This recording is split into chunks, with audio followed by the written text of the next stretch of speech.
But if you could just provide the evidence that Jesus exists or existed. Specifically, I want to know what convinced you, what you read, saw, sources that convinced you that Jesus was a historical person. Other than just saying this person believes it, why? What have you seen? I've had this conversation with too many people. And here we are again.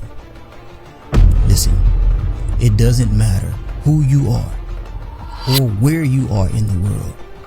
You simply cannot deny the staggering possibilities of God's existence. And at the core of a lot of people's faith is Jesus Christ of Nazareth. So I want to talk about the existence of Jesus Christ. Because believe it or not, there's a lot of people that still say that Christ was just a myth because there's no evidence outside of the Bible. So I want to take some time to give you some sources that are outside of the Bible for your consideration. And I'm hoping that by the end of this video, I have given you a clear idea of some things that you've never been taught. So without further ado, let's get into it.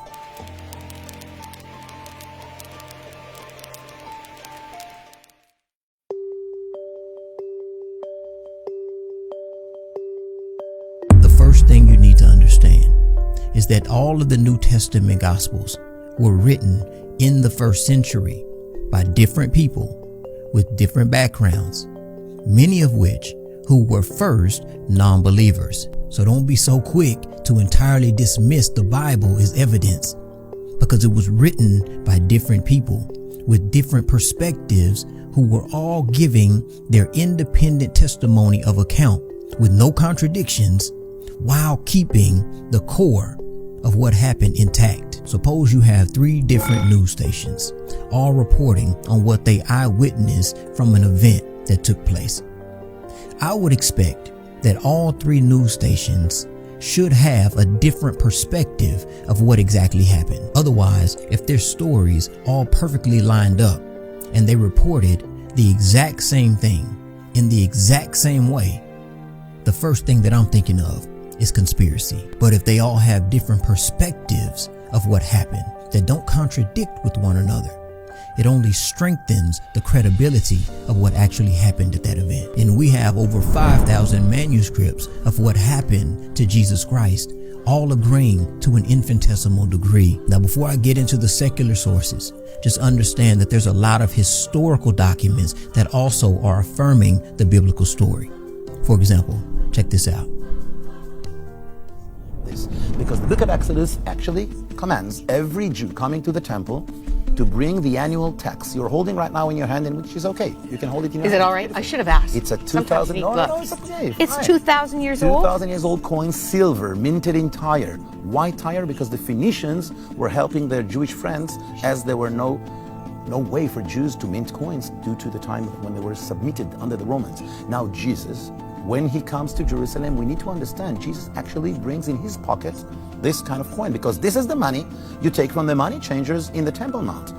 The story is so remarkable. This is what is required for the temple? Because when Matthew tells us that Jesus got angry and furious with the money changers and he tosses away their tables, these are the tables. This is what we were finding next to the Western Wall.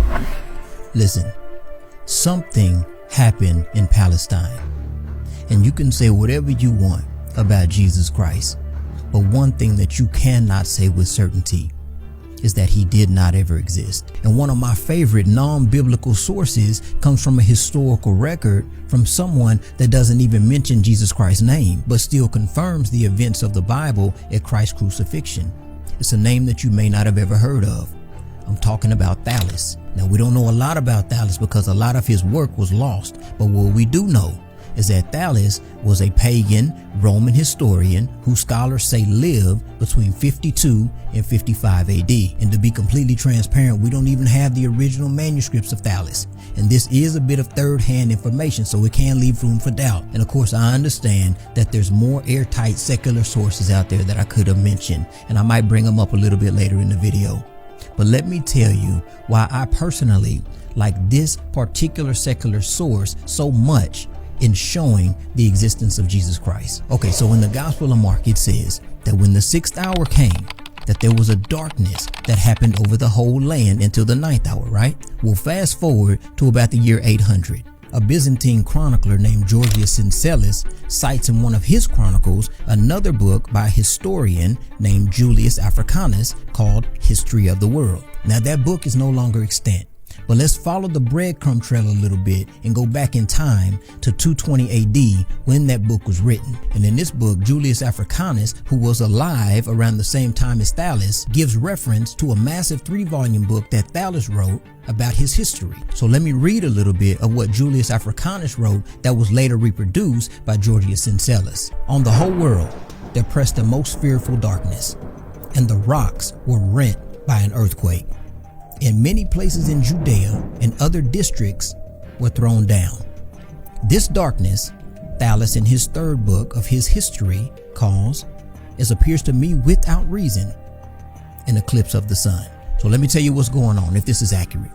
Thallus records a piece of information from 33 AD and says that there was a darkness and that there was an earthquake that happened and all of these rocks got tore up and split up. But he tries to naturalistically explain away this darkness by calling it a solar eclipse. And that's why Julius Africanus said that he didn't understand why Thallus said that it was a solar eclipse. So they're kind of going back and forth even back then, because even though they didn't have the technology that we have today, they still understood that solar eclipses just don't happen like that. But even if we did say that it was just a random solar eclipse, you still got to explain the other co-occurrences that happened at that time, the earthquake, the splitting of the rocks, etc., etc. My point is, and why I like this particular source so much, is that either 1, Thallus didn't exist at all and the entire story was completely made up, or 2, Thallus actually gives us an independent, secular, non-biblical account of the darkness that happened at noon in the Bible, or 3, Thallus is actually responding to the stories being told by the followers of Christ at that time. Now, points 2 and 3, in my opinion, give tremendous credibility to the probability that the historical claims that were being made are actually true about the existence of Jesus Christ, which in this video is one of my primary premises. Now, if you want to look into the validity of whether Thallus or Julius Africanus were real people who actually wrote these works, well, that's a different question altogether. But just know briefly that similar to the vast majority of our ancient literature, that even though their work has been lost over time, that we're talking about some real space-time human beings here. So we shouldn't have any real reasons of concern as to whether Julius Africanus or Georgius Syncellus cited Thallus correctly, especially since Julius Africanus lived around the same time as Thallus and probably most likely had access to his works while they were still extant. And again, there's a lot of other secular non-biblical sources from people and their perspectives that can also confirm the existence of Jesus Christ. Cornelius Tacitus, Mara bar Serapion, Flavius Josephus, Phlegon, Pliny the Younger, Gaius Suetonius, Lucian of Samosata, who by the way was a Greek satirist from around 115 to 200 AD that spoke pretty sarcastically and had such a hostility towards Jesus Christ and his followers. He was kind of like the modern day Bill Maher.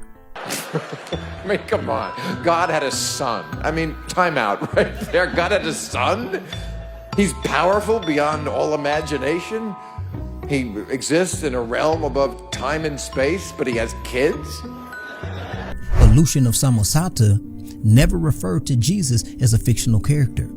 So in him making fun of Jesus, he pretty much confirmed the existence of Jesus. And in his satire, The Passing of Peregrinus, he talked about how people worshipped a man who told them about their novel rights and was crucified for it. And this text is important because it's one of the earliest evaluations of followers of Christ by a non-Christian author. And speaking of non-Christian authors, even current day New Testament scholar Bart Ehrman, who identifies as an agnostic atheist, whatever that means exactly, gives around 15 independent sources all within 100 years of each other for the crucifixion of Jesus.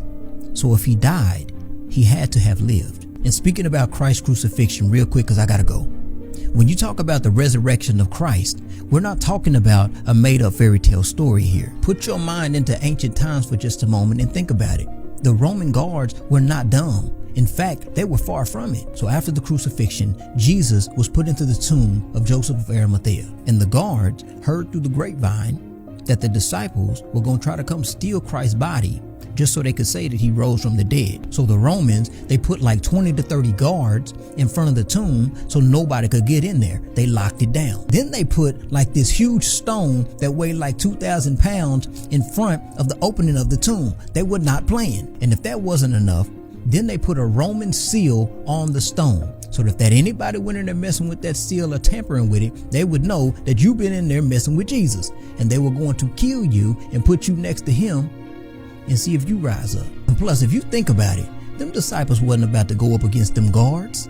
We're talking about fishermen and stuff here who ran away before Jesus got crucified. So if you think that they ran up in there messing with them guards to get Jesus' body, no, that's not happening. I mean, when's the last time that you ran up in a prison to rescue a friend or family? It's unlikely now, just like it was unlikely then. But let me tell you one last thing I gotta go. Them disciples, they got real bold once that tomb became empty and Christ revealed himself to them, as well as to 500 people over a period of 40 days. So bold that they were now willing to die, and did die, for what they claimed to have seen. Christ risen from the dead. They went from coward to courage. And psychology tells us that people don't die to cover up what they know to be a lie. And they were willing to be beaten, burned, beheaded, and killed for what they claimed to have seen.